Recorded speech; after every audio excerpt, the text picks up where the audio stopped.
everyone, welcome back to Corporate Decoder, the place where we decode the often bizarre language of corporate filings. Today we're diving into a Form 8K from AvalonBay Communities, and trust me, it's a lot more exciting than it sounds. We're not talking about vacation homes here, but rather the company's financial moves. Spoiler alert, it involves a lot of money. We're talking billions. AvalonBay Communities filed this report because they made some big changes to their borrowing setup back in April. These moves change how the company handles its money. First up, they've got a brand new revolving credit facility worth a whopping $2.5 billion. Think of this as a giant corporate credit card. It lets them borrow money as needed up to that limit. It's like upgrading from a regular credit card to a platinum one with all the perks. The old credit line was $2.25 billion, so they upped it by a couple $100 million. It matures in April of 2030, and here's a twist. They can actually increase this credit card by another $500 million, bringing the total to $3 billion. But there's a catch. They can only get the increase if the banks agree to provide the extra cash. It's not guaranteed, but the option is there, kind of like asking for extra fries at the drive-thru. Scrolly, revolving credit facility bears interest screws. So how much does it cost to borrow all this money? Well, it depends. The interest rate is based on a couple of things. One is a benchmark rate called SOFR, which is like the base price of borrowing money. The other thing that determines the interest rate is the company's credit rating. The better the rating, the lower the interest rate. Currently their spread, or the percentage on top of SOFR, is 0.725% per year. Of course, there are rules that AvalonBay needs to follow to keep this credit line open.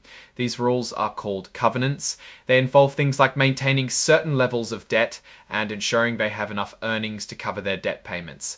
It's like having to keep your credit score high to keep your credit card active. Next up, AvalonBay also entered into a term loan credit facility for $450 million. Unlike the revolving credit, this is a one-time loan. They get the money and then they pay it back over time. It's like taking out a mortgage on a house. This one matures in April of 2029 and they have until October to borrow the money. Just like with the revolving credit, they have the option to increase this loan by another $100 million, bringing the total to $50 million if the banks agree. Scroll the term loan credit. Facility bears interest screwed on this loan is also based on SOFR and their credit rating. The current spread is 0.80% per year. However, AvalonBay did something smart. They entered into something called interest rate swaps. Basically, they locked in a fixed interest rate for the entire loan. Including the swaps and some other costs, the effective interest rate on this loan will be around 4.47%. That's a pretty good deal, because if they didn't do the swaps, the interest could fluctuate with the market.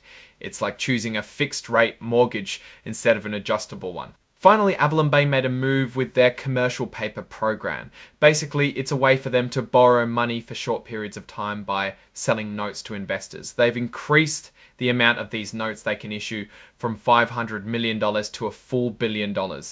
Think of it as going from borrowing a few bucks from a friend to getting a serious loan from the bank. This commercial paper program is backstopped by their revolving credit facility.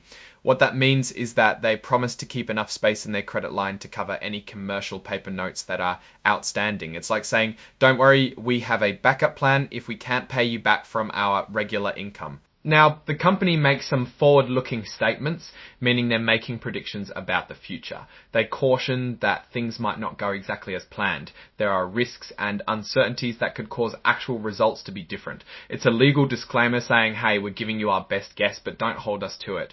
So what does all of this mean for AvalonBay?